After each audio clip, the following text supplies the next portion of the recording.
con Valencia, con el mundo valenciano, con el Sixto, y la realidad es que he sido tan bien tratada y tan bien cuidada y tan bien mimada por las circunstancias que rodearon mi estancia aquí, que fueron un poco dolorosos también, ¿no?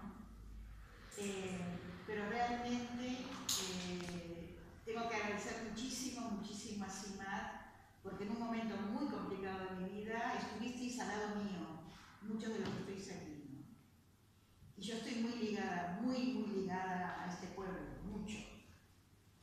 Y es decir, que fue un año y medio, pero que fue un año y medio vivido con suma intensidad y con mucho afecto vuestro.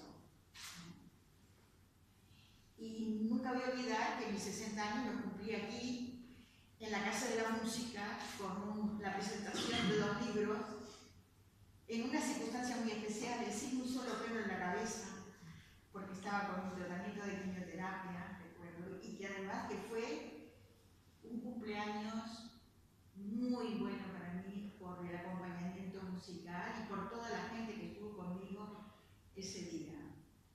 Y bueno, y he seguido viniendo aquí presentando mis posteriores poemarios.